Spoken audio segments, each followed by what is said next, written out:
Mateus capítulo 4, a partir do verso 1, diz assim a santa palavra de Deus: A seguir foi Jesus levado pelo Espírito ao deserto, para ser tentado pelo diabo. E depois de jejuar 40 dias e 40 noites, teve fome. Então o tentador, aproximando-se, lhe disse: Se és filho de Deus, manda que estas pedras se transformem em pães. Jesus, porém, respondeu: Está escrito, não só de pão viverá o homem, mas de toda a palavra que procede da boca de Deus. Até aqui. Curva a sua cabeça, vamos orar novamente. Senhor Deus e Pai, tem misericórdia de nós, Senhor. Tem misericórdia de mim ao expor a Tua palavra. Que o que for proferido possa ser dito, está escrito. Não permita nenhuma interferência minha, nenhuma interferência humana. Mas que a Tua palavra, Senhor, iluminada pelo Teu Santo Espírito, possa penetrar em nossos corações, possa transformar a nossa vida. Nos ajuda, Senhor. Tem misericórdia de nós. Glorifica o nome do Teu Filho em nosso meio. É o que nós te pedimos, em nome de Cristo Jesus. Amém. Senhores, essa é a terceira semana que nós vamos estar estudando as tentações do Senhor. Primeiro, de uma forma introdutória, nós vimos que foi o próprio Espírito Santo quem impeliu, quem impulsionou Jesus ao deserto, quando nós observamos o primeiro verso, como que um cabeçalho desta narrativa. Depois nós vimos as possibilidades para a tradução e de significado do termo tentado. Vimos ainda quem é o tentador, quem é o diabo. A partir daí, então, passamos a um panorama sobre as tentações na semana passada. Observamos as diferenças entre as nossas tentações e as tentações às quais o nosso Senhor Jesus Cristo sofreu. Vimos que se Deus prova para o bem, o diabo, por outro lado, ele tenta para derrubar. E vimos ainda que ambos podem estar atuando no mesmo momento e que uma tentação pode ser uma prova do Senhor e o diabo sendo usado pelo próprio Deus, ainda que o desejo do diabo seja nos derrubar, mas o soberano em todas as coisas é o nosso Senhor. E por último estabelecemos um paradigma. A arma que nós possuímos para vencer as tentações é a mesma arma que o nosso Senhor usou. Está escrito. Isso significa conhecer, crer e principalmente obedecer às Escrituras como palavra de Deus. E esse paradigma nós vamos usar nas próximas semanas. Hoje nós veremos o que significou a provocação, se és filho de Deus. Veremos a sutileza da tentação impetrada pelo diabo. E por fim, qual foi o significado da expressão não só de pão viverá o homem, mas de toda palavra que procede da boca de Deus. Então, em primeiro lugar, qual é o sentido da frase se és filho de Deus, manda que estas pedras se transformem em pão? Ora, normalmente, a primeira impressão que nós temos é que o diabo está colocando em dúvida a filiação do Senhor. Uma leitura simples nos dá esse sentido. Não, o diabo está duvidando de Jesus, o diabo está desafiando ele, né? Algo como: se você é corajoso, passa dessa linha. Se você é homem, né? Quando a gente era criança. Uma dúvida. Essa é a primeira coisa que nós entendemos, mas será que é assim? Nós falamos na semana passada e temos falado nos estudos do Breve Catecismo, nas quartas-feiras, que o diabo ele coloca em dúvida a credibilidade da palavra de Deus, muito mais do que simplesmente uma afirmação, mas a credibilidade da palavra. E nós vamos fechar até com esse ponto hoje. Por ora, observe o seguinte: No Éden, qual foi o argumento que o diabo utilizou? O diabo chega para Adão e Eva e diz: é assim que Deus disse. Ele não questiona se Deus disse ou não disse. Ele questiona o significado daquilo que Deus disse. É assim que Deus disse, e continua: é certo que não morrereis. Aí sim, numa afronta total ao que foi dito. É certo que não morrereis. Se vocês comerem deste fruto, vocês serão igual a Deus. E aí a corrupção total do que foi dito. Quando no deserto ele diz: se és filho, mande que essas pedras se transformem em pão. Nós devemos notar que o diabo, nessa situação, ele não está colocando em dúvida a filiação do nosso Senhor. Essa é a primeira leitura que nós fazemos e é equivocada. Não é a filiação de Jesus que o diabo está questionando. Aliás, ele está jogando com ela. A sua tentação está partindo do pressuposto que Jesus é filho de Deus, que é o Deus encarnado. Ele diz algo mais ou menos assim: já que és filho de Deus, faze tal coisa. Inverte. Não é aquela coisa, se tu é homem, passa desse risco. Mas algo mais sutil. Não, já que tu és homem, ultrapasse essa linha. Já que és filho de Deus. Mateus, ele usa aqui uma construção no grego que pode ser parafraseada da seguinte maneira: se tu és, e eu confirmo, o filho de Deus. O diabo ele está jogando com uma certeza. Ou podemos parafrasear de outra maneira: sendo que tu és filho de Deus, isso é uma certeza. Sendo que tu és filho de Deus, transforma essas pedras em pão. E nenhuma dessas possibilidades demonstra um questionamento. E espero ter estabelecido que o diabo, então, ele não põe em dúvida a filiação. Não é esse o ponto da tentação. É uma leitura muito rasa. E assim vamos avançar. Em segundo lugar, vejamos a sutileza, então, demoníaca desta tentação. Manda que estas pedras se transformem em pão. Talvez o diabo tenha apontado para algumas pedras no deserto. Talvez ele tenha pegado algumas pedras e mostrado para o nosso Senhor. Alguns comentaristas dizem de algumas pedras que tinham um formato até semelhante aos pães da época e tenha dito: olha, transforma isso em pão. João Batista, há pouco, no batismo de Jesus, um pouco antes, quando ele está confrontando os líderes religiosos, ele diz, e os irmãos devem lembrar, que Deus poderia trazer filhos a Abraão daquelas pedras que estavam na beira do rio. Sendo assim, o que seria para Deus transformar pedra em pão? Se pode fazer filhos de Abraão daquelas pedras. Nós poderíamos até, de maneira bem ingênua, imaginar uma oportunidade para Cristo. Daquele tipo de lugar que nós ouvimos hoje: aqui o Evangelho acontece, como se o Evangelho não fosse uma pregação de uma boa nova para quem está perdido, mas fosse um circo de milagres e uma explosão de milagres. Nós poderíamos imaginar que essa era uma oportunidade de Cristo mostrar o seu poder e mostrar que era filho de Deus.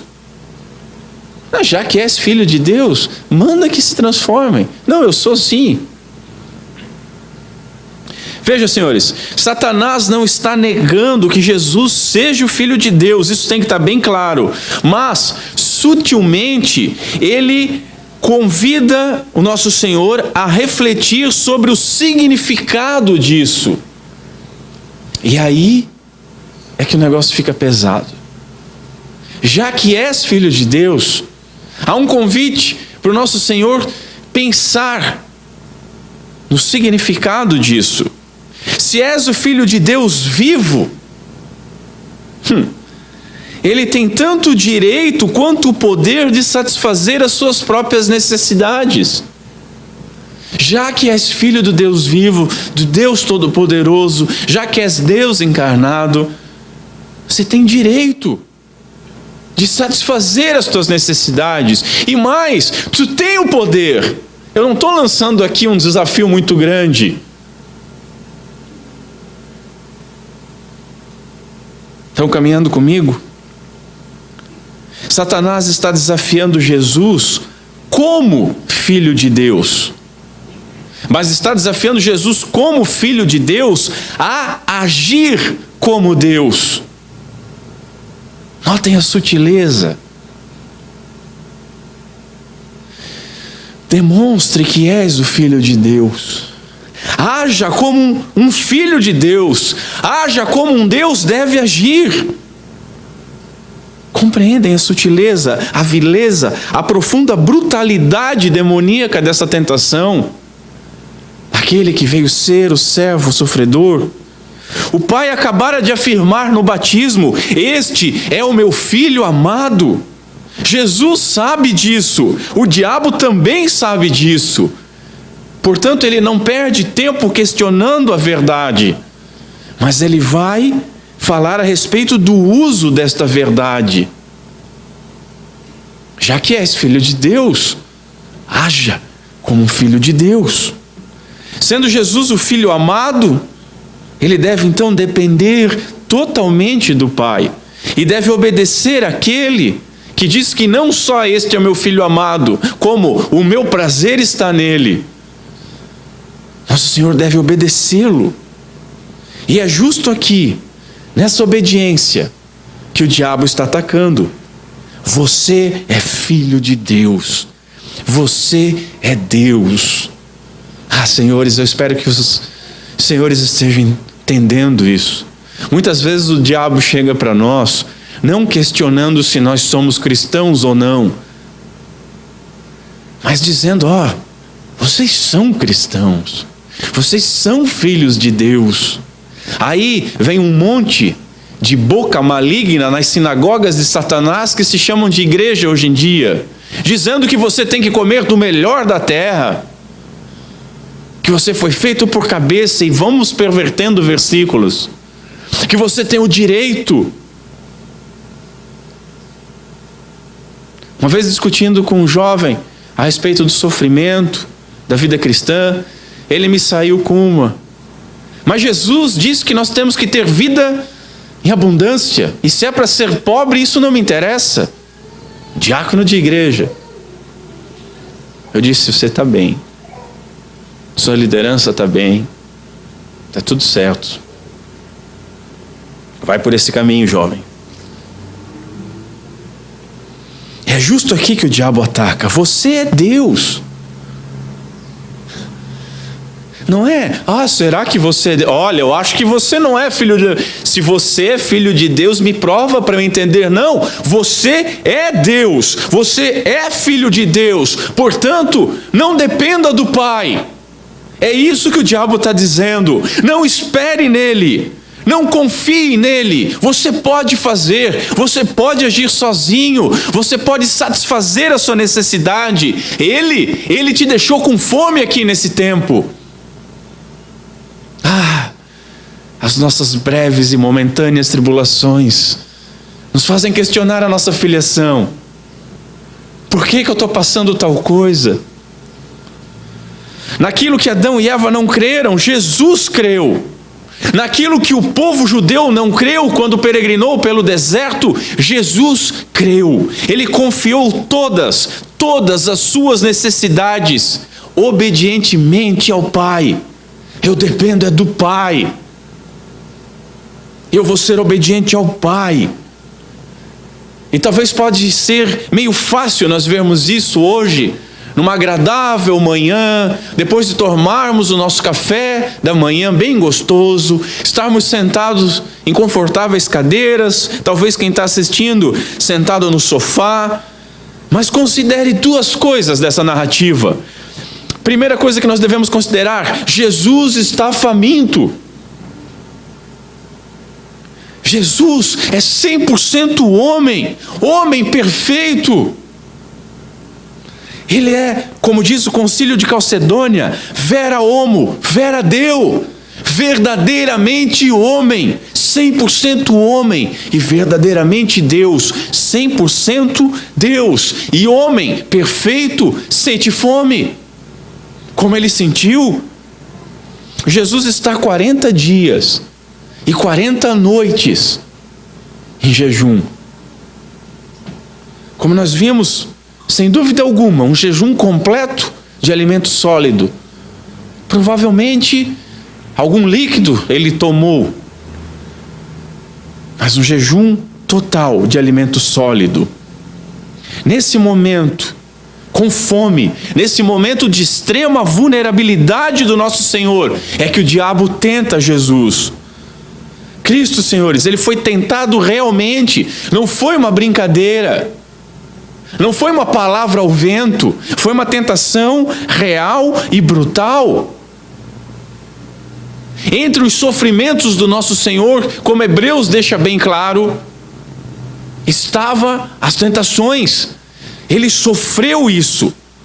O homem perfeito foi tentado e sofrer tentação é terrível. Todavia, a realidade da tentação não implica pecado na sua natureza humana e perfeita. O texto nos diz que o Espírito Santo conduz e impele Jesus para o deserto, e então o tentador aproxima-se dele. A tentação vem de fora, não de uma concupiscência interna do nosso Senhor, o que é diferente das nossas tentações, como nós vimos semana passada. Mas ser tentado não significa ser pecador. A tentação do nosso Senhor foi totalmente exterior. Agora, o mais trágico, senhores, o mais sutil, é que a tentação do nosso Senhor não foi para o mal, aparentemente, não foi para um grande pecado, foi para algo simples, não foi usando alguma concupiscência interna, mas uma necessidade natural interior, o alimento, fome, o organismo todo gritando por alimento. Uma necessidade natural. Ah, senhores, aquele que vai alimentar multidões está faminto. Aquele que vai multiplicar pão para os demais está faminto. Aquele que vai se entregar como o pão vivo que desceu do céu, aquele que é a árvore da vida a qual nós nos alimentamos, aquele que alimentou o povo judeu no deserto, que era o maná, o pão vivo que desceu do céu. Ele está com fome, ele está faminto, e como servo sofredor, ninguém foi mais tentado do que o nosso Senhor. Ninguém nunca foi tão tentado como Jesus Cristo foi. Você pode ser tentado por alguns minutos, você pode ser tentado talvez por algumas horas. Nosso Senhor foi tentado até o final. Ele foi tentado sempre até o final, mas resistiu até o final, sem pecado. Ninguém foi tentado tanto tempo. Ninguém foi tentado de maneira tão brutal. Uma segunda consideração que nós devemos ter muito claro a respeito dessa tentação: Jesus possui o poder para fazer o sinal. Muitas das nossas tentações são de coisas que nós não temos o poder. Nós temos que fazer alguma coisa contrária à lei de Deus. Temos que ter alguma força exterior. Mas a tentação que o nosso Senhor passou, não, estava ao seu alcance. O Criador de todas as coisas, o nosso Criador, aquele que mantém pela palavra do seu poder todas as coisas, aquele que multiplicou o pão, aquele que transformou a água em vinho, transformar uma pedra em pão. Ele tinha poder para realizar esse sinal. Pior, pão não é pecado. Pior, satisfazer uma necessidade básica e natural como a fome, tampouco é. Não era um prazer carnal. Entendeu, igreja? O diabo não disse: você não é filho de Deus. Não foi isso que ele disse. O que ele disse foi o seguinte: que ridículo! Que ridículo! O Filho de Deus está aqui na minha frente passando fome.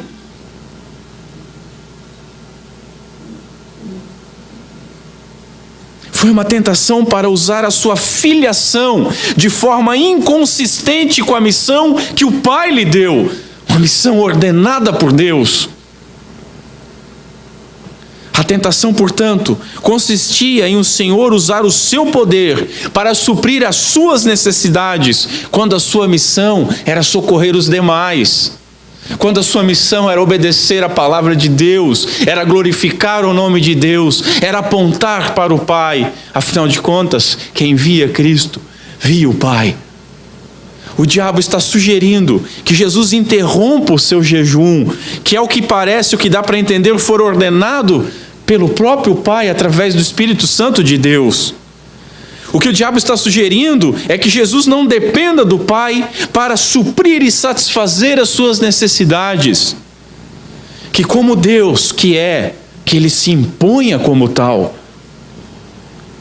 Mas aí Paulo escreve para nós: mas ele, subsistindo em forma de Deus, não julgou como usurpação o ser igual a Deus. Antes, a si mesmo se esvaziou, assumindo forma de servo. A si mesmo se humilhou, pelo que também Deus o exaltou sobremaneira.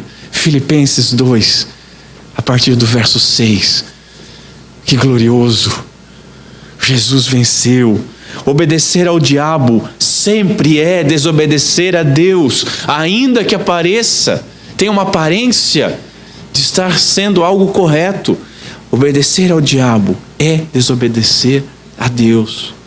És filho de Deus? Qual pai que faria objeção ao seu próprio filho obter alimento? Os senhores conseguem imaginar isso? Notem que sutil. É certo que não morrereis, porque no dia que dela comeres serás igual a Deus. Tu és o Filho de Deus, sacia a tua fome, ainda mais estando ao seu alcance. Vocês ouvem, igreja? Jesus ouviu o diabo dizendo: é certo que não morrereis, faça isso de uma vez, faça esse milagre, coma esse pão, pega essa pedra, transforma em pão e coma, e aí serás como Deus. Jesus ouviu claramente. Assim como Adão perdeu a sua comunhão com o Pai, buscando ser igual a Deus, o diabo tentou Jesus à desobediência com uma voz sutilmente diabólica: já que és filho de Deus, faça. Que mal há? Vocês ouvem, igreja? Jesus ouviu, ele ouviu a voz do diabo que dizia o seguinte: como pode o Filho de Deus passar fome? Que ridículo, que papelão! O Deus Todo-Poderoso, o Criador de todas as coisas, está aqui passando fome, sozinho. Como pode o herdeiro de todas as coisas passar por tal sofrimento? Isso é ridículo. Senhores, prestem atenção.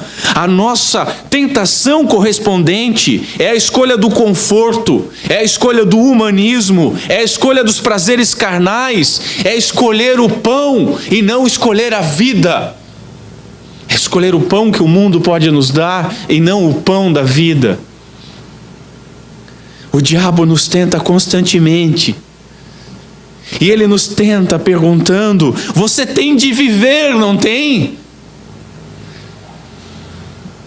Desde que pela graça e misericórdia de Deus, eu estou exercendo uma função pastoral, como eu tenho escutado isso, irmãos? Eu tenho que viver. Eu preciso viver. Você olha para a pessoa chafurdando na lama, afundando. Mas eu tenho que viver. Você diz: não, mas a vida está aqui. A vida está aqui fora. Não, eu tenho que viver aqui. Você não está compreendendo. Eu tenho o direito de ser feliz. Qual é o pai que não vai querer que o seu filho seja feliz? Eu sei como é que eu vou ser feliz.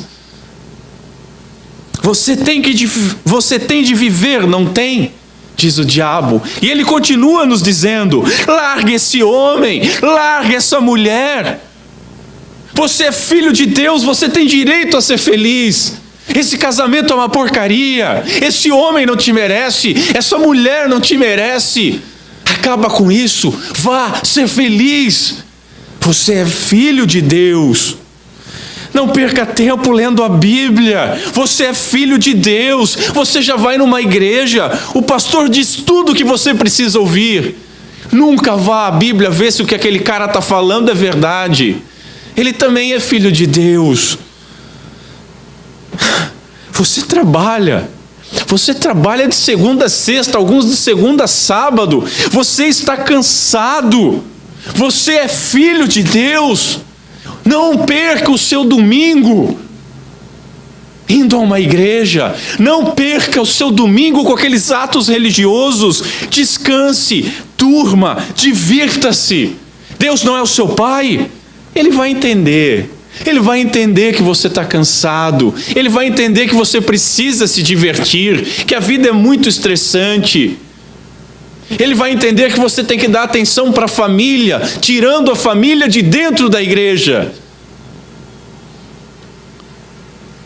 Guarda o teu dinheiro. Você é filho de Deus. Você merece do bom e do melhor. Gaste com aquilo que lhe apraz. Gaste com aquilo que você gosta. Gaste tudo só com você. Os irmãos não precisam. A igreja não precisa. Você precisa. Afinal de contas, você precisa ser feliz. Por quê? Porque você é filho de Deus. Você não precisa ficar ouvindo esses engravatados semana após semana, afirmando aquilo que a Bíblia condena ou não condena. Viva! Você é filho de Deus. Viva! Faça aquilo que você acha certo. Afinal de contas, Deus é seu pai. Faça aquilo que você sempre fez. Faça aquilo que você sempre ouviu. Faça aquilo que você sente no coração. Você é filho de Deus. O seu coração não pode ser enganoso. Faça aquilo que você quer. Você não é filho de Deus? Viva! Se você quer dormir com alguém, durma. Seja homem, seja mulher, seja criança, seja casado, seja solteiro. Durma, não importa. Faça o que você quer fazer. Você não ama? Você não é filho de Deus? Deus é amor. Ele vai compreender. Não vai ter problema nenhum. Você não é filho de Deus? Então, não se submeta a ninguém. Você é filho do rei. Você é um príncipe. Não se arrependa. Não se humilhe. Não peça perdão. Você é filho do Pai de todas as coisas. E um filho de rei não faz tal coisa. Um filho de rei não se rebaixa. Um filho de rei tem que viver sempre feliz. Um filho de rei tem que viver sempre satisfeito. Um filho de rei tem que viver com o bom e com o melhor. Não foi para isso que vocês foram chamados? Não obedeça a homens. Afinal de contas, só Deus pode te julgar. E você é filho dele. Se precisar ou achar por bem, minta, roube, engane, adultere. Tudo é do seu pai, usufrua desse mundo. Você é filho de Deus, não é? Então viva. É isso, senhores, que o diabo tem dito constantemente na nossa cabeça. É isso que o diabo tem dito constantemente na televisão. É isso que o diabo tem dito constantemente na internet, nos livros, no cinema. É isso que o diabo tem dito constantemente nos consultórios de psicologia. É isso que o diabo tem dito constantemente dentro das igrejas. E tem muita gente dando ouvidos. Tem muita gente ouvindo a voz do diabo.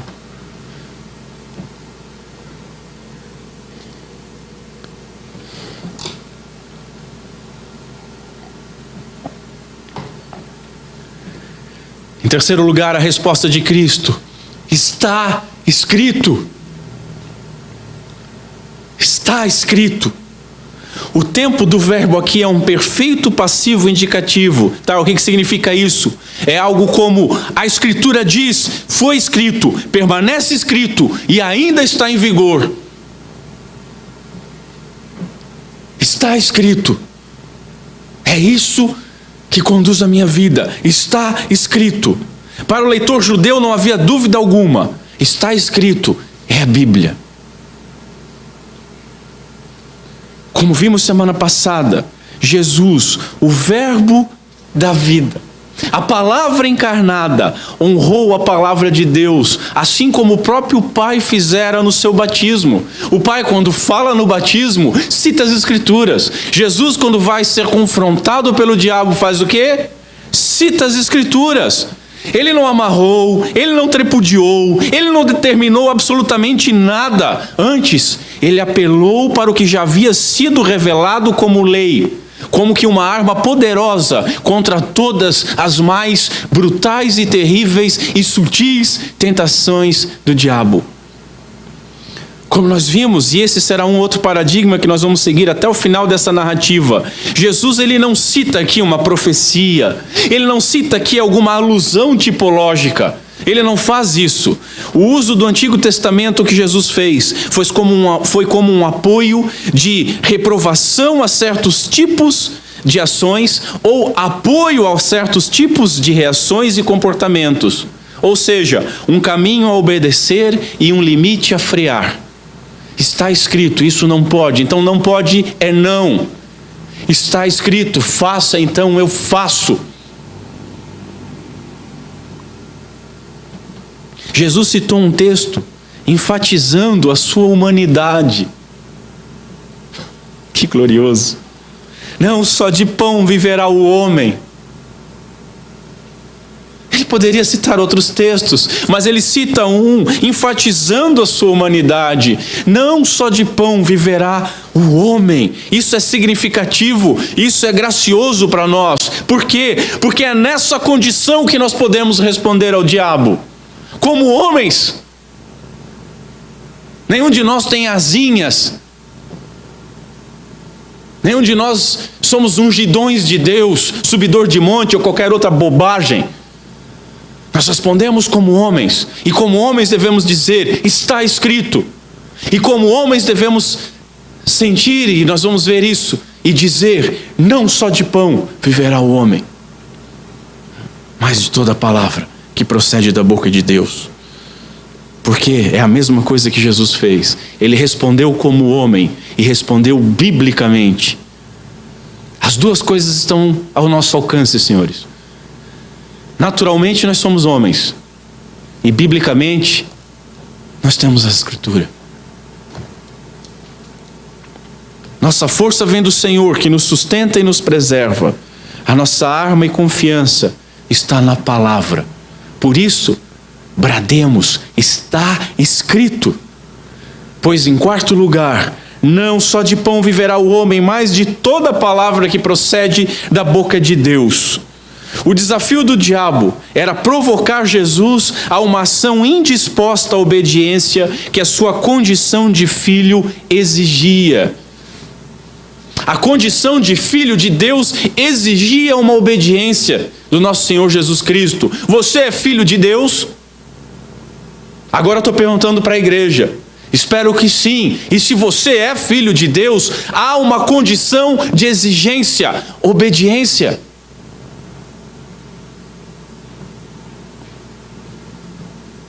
E não é esse o desafio que ele nos lança diariamente?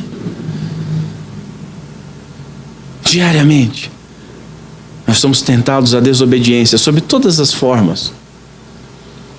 Diz o puritano Matthew Henry, Deus quer que seus filhos, quando em necessidade, não apenas confiem nele, mas esperem nele. Nós temos confiado em Deus, nós temos esperado em Deus. Senhores, Jesus está vivendo um paralelo à peregrinação de Israel, o Filho de Deus que foi retirado do Egito quando estava no deserto. As próprias citações que Jesus responde às tentações, nesse caso aqui específico, Deuteronômio 8:3, afirmam isso, corroboram isso, atestam isso. A fome do povo judeu tinha um objetivo. O objetivo era de ensinar a eles que ouvir e obedecer a palavra de Deus é mais importante e, nas palavras de um teólogo, mais necessário que o alimento que os sustenta. Você é filho de Deus? O que é mais necessário para a sua vida? Comer ou a palavra de Deus? Comer ou obedecer a palavra de Deus? Tanto Cristo quanto nós, seus seguidores, precisam depender inteiramente de Deus para o seu sustento, diz um outro teólogo. E continua: desse modo a doutrina da providência é claramente apresentada. As pessoas, quando saem dos mais diversos tipos de ensino teológico e conhecem a tradição reformada, se regozijam em termos como providência. Mas não adianta nada nós sabermos uma teoria sobre providência se nós não vivemos na dependência dessa providência. Não significa absolutamente nada. Você acha que o diabo não conhece a doutrina da providência? Você acha que o diabo não conhece a doutrina da eleição? Você acha que o diabo não conhece a doutrina da preservação dos santos? E mesmo assim, o que ele puder atrapalhar a tua comunhão com o Pai, ele vai fazer. Todavia, observe uma coisa: Jesus ensinou a orar pelo pão de cada dia. Isso é significativo. Ele não está desprezando aqui nem a sua, nem a nossa necessidade vital e natural, que é o alimento. Jesus lá não está dando uma de não, sou acima dos alimentos. Não é isso que ele está fazendo. Ele não está nos convidando também a estar acima disso, ou fazer igual um chinesinho aí que fez uns 70 dias de jejum, aí escreveu livro, aí teve visão e coisas. 70 dias de jejum eu vejo tudo, né? 70 dias de jejum dá para falar com quem quiser que seja. Para mim é quase uma zombaria. Ele não está desprezando aqui, ele mandou que nós orássemos pelo pão de cada dia. Esse verso aqui também não anula, senhores, a nossa responsabilidade de trabalhar, de comprar ou de produzir os nossos alimentos. Ou seja, usar de todos os meios ordinários para obter alimento, todos os meios comuns para obter alimento. Não é isso que o verso está ensinando. Não só de pão viverá o homem, não está dizendo que nós podemos desprezar o alimento, que agora nós somos uma classe especial. Não é isso. Como vimos na última semana, ao dizermos não só de pão viverá o homem, mas de toda palavra que procede da boca de Deus, não significa que quando você está com fome, você vai comer a Bíblia. Você vai pegar as páginas da Bíblia e comer. Como um insano aí estava ensinando a igreja dele a fazer, para que a palavra internalizasse. Não adianta você comer nem o livro de Salmos, que é bem grande. Não vai matar a tua fome. De outra sorte, como vimos semana passada, não adianta quando você estiver passando fome, abrir no Salmo 23 e ficar lendo e esperar que alguns nutrientes, não sei de onde, encham o seu corpo. Ah não, eu me alimento da palavra, diz o fariseu. Não obedece absolutamente nada. Tem um dedo para condenar só regimentos internos. Mas eu me alimento da palavra. Nós não saciamos a fome desta maneira. O verso não está contrapondo comida normal com comer palavra. É algo mais sério.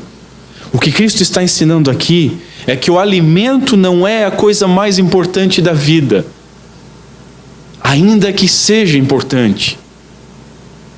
Aliás, para se ter uma verdadeira vida abundante, é preciso crer e obedecer toda a palavra que procede da boca de Deus. Isso é essencial. Você pode estar igual um boi de engorda, comendo do bom e do melhor. Mas se você não tem o essencial, de que adianta? Você Você pode estar igual um boi de engorda, satisfeito com os prazeres do mundo. E não fique preocupado, no inferno vai ter o espaço certinho para você. Não vai ficar apertado. Porque se você não tiver o essencial, é para lá que você vai. É isso que o texto está dizendo.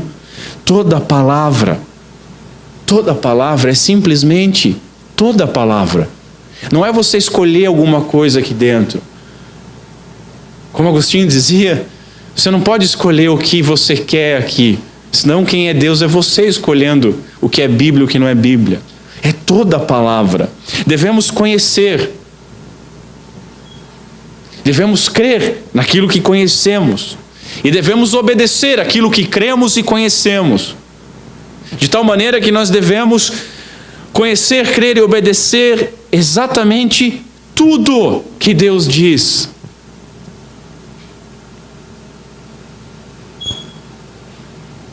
Por isso que nós nos regozijamos com a graça.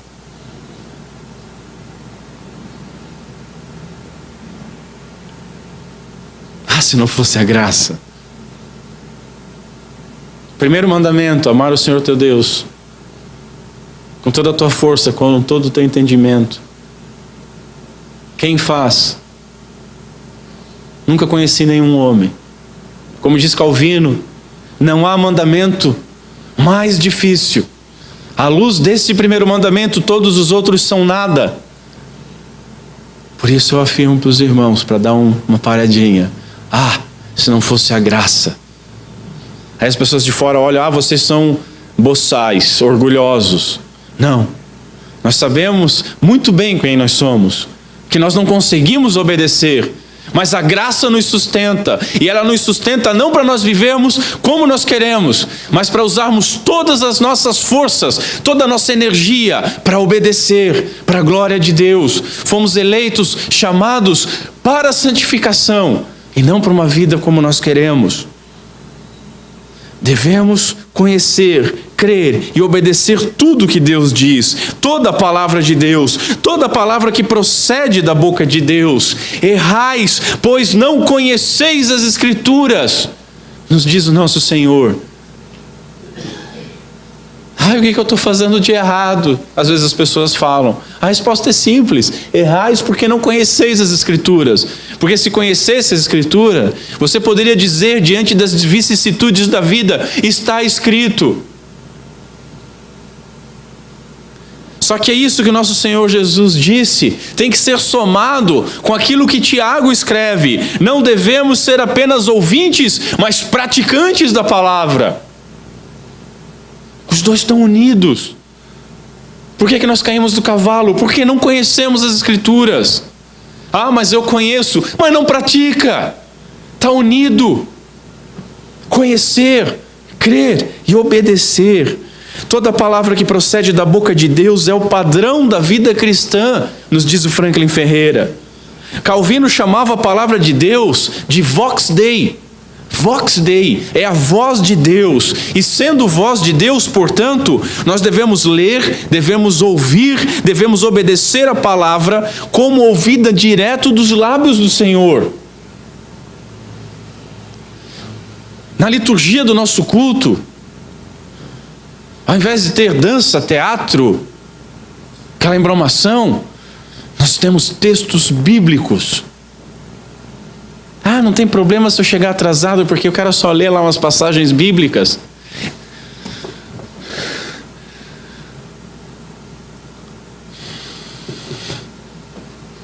Vox Dei. Eu gosto de ir em tal lugar porque a pessoa fala coisas tão maravilhosas. Ela fala aquilo que Deus coloca no seu coração. Eu quero ouvir o que Deus escreveu. Ainda que ficasse aqui um homem lendo só. É a voz de Deus. Mas assim não basta. Isso diz muito sobre nós. Sproul dizia que a palavra de Deus em Juízes não é mais nem menos verdadeira do que a palavra de Deus em Romanos. Os evangelhos é legal. Eu não gosto de genealogia. Quando nós entramos em Mateus, 2 mensagens em genealogia. Algum mérito? Nenhum, é palavra de Deus. É palavra de Deus, pura e simplesmente. Está ali por alguma razão. Razão essa que desconhecemos. Só conhecemos o seguinte: que tudo que nós precisamos saber, Deus colocou aqui. E que não há nada que não foi colocado que nós precisássemos saber por hora. Jesus, ao responder o diabo com essa expressão de confiança, ele demonstra tanto obediência quanto certeza no cuidado do Pai. Ele estava comprometido a obedecer, e essa obediência incluía o jejum. Obedecer a palavra para Jesus era mais importante que o pão, era mais importante que saciar a fome. Eis o significado de não só de pão viverá o homem. Obedecer é mais importante. Ah, mas eu vou morrer. Morrer é lucro, filho. Franklin Ferreira ainda nos ensina que a implicação do exemplo de Jesus é que uma vez que a palavra de Deus é identificada, o cristão deve se submeter a ela absolutamente, sem reservas. Não é o que o pastor falou, não é o que o padre ou o papa falou, não é o que o profeta ou apóstolo desses boçais que aparecem aí falou, não interessa o que esses caras falaram. Agora, quando nós entendemos a palavra de Deus, é Deus, nós temos que obedecer. Sem reservas. Ah, mas isso aqui se encontra em tal livro. Dostoiévski, grande escritor russo, ele diz que o homem deve prostrar-se diante do infinitamente grande. Nós nos prostramos diante de Deus? O homem não vive só de pão, mas ele é mais verdadeiramente humano quando está adorando a Deus, diz o saudoso John Stott. Quando você está adorando a Deus, você é mais humano. Você tem mais da humanidade perfeita criada no Éden. Adorar, senhores, é inseparável de obedecer. Inseparável de obedecer. Por que me chamais Senhor, Senhor, se não fazeis o que vos mando? Nos disse Jesus. Por que nós chamamos Ele de Senhor se não somos servos? Se me amais, diz ele em outro lugar, guardareis os meus mandamentos. Por que nós dizemos e cantamos que amamos, se não guardamos? Muitas vezes não conhecemos. Quando conhecemos, não cremos. Relativizamos. Sem água ou comida, nós podemos até morrer. É verdade. É fato. Nós precisamos disso. Mas a morte sem salvação traz uma condenação eterna. Por isso que não só de pão vive o homem. Se nós pensarmos em satisfazer só as nossas necessidades básicas e não conseguimos compreender que o mais básico da nossa existência é conhecer, crer e obedecer a Deus, crer na sua obra de salvação, nós não temos nada. Você come para viver, porcos que vão ser abatidos também, galináceos também. Qual é a tua diferença? Você está esperando só ser abatido? Sem comida, senhores, Deus pode nos sustentar. Deus pode nos sustentar se faltar o alimento, como Ele fez no deserto com o maná, como Ele fez com Elias na caverna através de corvos, como Ele fez com nosso Senhor depois das tentações no deserto, onde anjos vieram e o serviram. Mas sem Deus, comida alguma pode nos satisfazer verdadeiramente se somos filhos de Deus. Sem Deus, comida alguma pode nos salvar. Aliás, senhores, foi por comida no Éden que o homem desobedeceu a Deus, caiu e deu na tragédia que deu. Portanto, Cristo, ao ser tentado pelo diabo, citou as Escrituras de Deuteronômio 8:3. Está escrito, disse ele, não só de pão viverá o homem, mas de toda a palavra que procede da boca de Deus. E ele mesmo explica isso lá em João 4, quando ele diz o seguinte: a minha comida consiste em fazer a vontade daquele que me enviou e realizar a sua obra. E nós, senhores, nós vivemos só de pão? Nós vivemos para obedecer a Deus? Qual é a nossa comida? Fazer a nossa vontade ou fazer a vontade de Deus? Isso precisa ser respondido. Deixa-me listar algumas aplicações dessa doutrina. Primeira aplicação: se Satanás atacou ao próprio Jesus Cristo, então, sem dúvida alguma, também atacará os crentes. Se o próprio Senhor foi atacado, quem você acha que não vai ser? De tal maneira que nós não devemos nos espantar. Não é o servo maior que o seu Senhor, disse Jesus. Não devemos ficar assustados quando somos tentados. Não é pecado ser tentado. Jesus foi tentado e não pecou. Nós devemos sim estar preparados para podermos triunfar nas tentações. Isso nos leva à segunda aplicação. Como triunfar? A única e, portanto, melhor arma é a palavra de Deus. É assim que nós triunfamos. Não basta tê-la, nós devemos lê-la e devemos crê-la. Não basta conhecê-la, nós devemos obedecê-la. O bispo Raio faz um alerta, e presta atenção nessas palavras. Queixamo-nos do tempo e do trabalho que adquirir conhecimento bíblico nos custa? Se assim estivermos fazendo, então isso será sinal de que ainda não estamos aptos para o reino de Deus. Onde é que está o seu tempo? O que é mais importante? Você vive só de pão? Está satisfeito só com pão? Terceira aplicação: Cristo confiou no Pai que o sustentara nos últimos 40 dias. No deserto, em jejum, ele foi sustentado e fortalecido por Deus. Ah, mas eu estou passando alguma dificuldade em tal área. Deus está te fortalecendo, te guardando, te cuidando, te sustentando. Nós devemos confiar no Pai, mesmo nos momentos de escassez, e eu diria, principalmente. Não podemos esquecer dele na abundância, como muitos fazem. Melhora um pouquinho de vida e esquece de Deus. Mas não podemos também perder a confiança durante as necessidades. Ainda que a figueira não floresça, ainda que os campos não produzam alimento, ainda assim é o nosso dever confiar em Deus e obedecê-lo. Quarta aplicação: não esqueça, Jesus teve de sofrer para que pudesse ser o nosso sumo sacerdote. E como o nosso sumo sacerdote estivesse apto para interceder e nos socorrer nas tentações. Nós não podemos esquecer disso.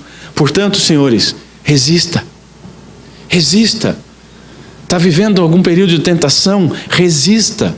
Lembra do seguinte: nós não estamos sozinhos. Jesus no deserto estava sozinho. Você não está sozinho. Você poderia ir por mais distante deserto, ainda assim lá estaria contigo Cristo Jesus, o Espírito Santo contigo, Cristo ao lado do Pai, intercedendo por ti, tendo vivido na carne aquilo que você está vivendo. Quinta aplicação: nas tentações, fixe os seus olhos em Jesus, fixe os seus olhos no sofrimento de Jesus, fixe os seus olhos no triunfo de Jesus, e fixe os seus olhos nessa intercessão que a Bíblia está escrito, diz que nós temos. Fixe os seus olhos no autor e consumador da sua fé. Isso fará que a força da tentação diminua. Isso vai nos desviar a atenção da sedução da tentação e vai nos livrar do pecado. E sexta e última aplicação: quando você falhar, quando ocorrer uma queda, e acredite em mim, quedas ocorrerão, muitas, mais do que nós gostaríamos que ocorressem. Mas quando você falhar, volte correndo àquele que é rico e cheio de misericórdia, cheio de perdão. Quando você falhar, a arma ainda é a Escritura. Creia e proclame o seguinte: está escrito, ele venceu para que nele fôssemos vencedores. Nele. Ele venceu para que nele fôssemos salvos. Ele morreu por todos os meus pecados. Isso é o que está escrito. É isso que eu acredito. Se arrependa sinceramente. Quando você cair, não fique lambendo as suas feridas no canto. Não se afaste da comunidade. Você não vai encontrar consolo. Mas se humilhe verdadeiramente. Proclame, está escrito que aquele que me amou antes da fundação do mundo é rico em perdoar. Está escrito que Ele não despreza um coração quebrantado, e não há mais como quebrantar o meu coração, porque eu estou humilhado por causa do meu pecado que está sempre diante dos meus olhos. Está escrito que aquele que começou a boa obra em minha vida é fiel e vai completá-la até o dia de Cristo Jesus. Senhor, eu caí, mas está escrito que das tuas mãos ninguém pode me tirar. Senhor, eu caí, mas está escrito que nada pode me separar do teu amor. E aí volte para os braços do Pai em obediência. Vamos ficar em pé.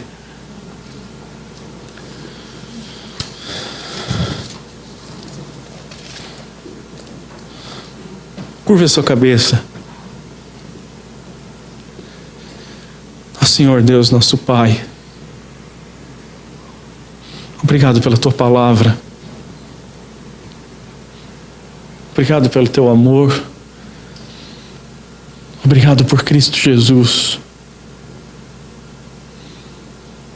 O que seríamos de nós, Senhor, sem a Tua graça? Sem o teu amor, sem o teu cuidado? O que seríamos de nós sem a tua palavra? O que seríamos de nós sem o teu Santo Espírito para nos iluminar, para guardar essas coisas em nossos corações? Ainda assim nós falhamos. Obrigado, Senhor, porque a nossa salvação não depende de nós. Obrigado, Senhor, porque a manutenção da nossa salvação não está nas nossas mãos. Que nós possamos descansar em Ti, confiar em Ti. Que como salvos, que como filhos, possamos entender que não só de pão nós vivemos. Nós não viemos nesse mundo para usufruir do bom e do melhor, mas nós esperamos novos céus e nova terra, aonde sim nós vamos experimentar, fruir de leite e mel. Mas até lá, Senhor, nós carregamos a nossa cruz. Senhor, que nós possamos entender que não só de pão vive o homem, mas de conhecer a Tua palavra, de obedecer a Tua palavra, de valorizar mais a Tua palavra do que qualquer outra coisa. Que possamos compreender que quanto mais conhecermos, mais seremos cobrados. Que quanto mais conhecermos, mais temos a necessidade de Te obedecer. Quanto mais conhecemos, mais nós podemos descansar na Tua graça quando nós caímos. Que quanto mais nós obedecemos, mais nós ficaremos diferentes deste mundo. E todos aqueles que querem, Senhor, viver piedosamente em Cristo Jesus, serão perseguidos.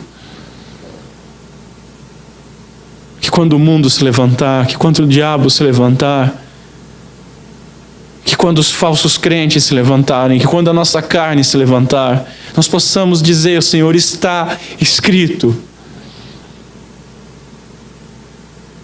Nos ajuda. Nós confessamos diante de Ti as nossas debilidades. Sem Ti nós nada podemos fazer. É o que está escrito. Confessamos em Ti.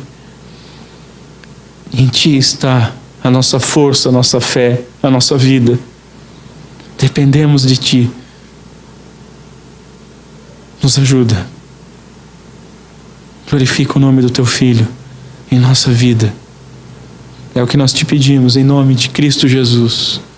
Amém. E amém.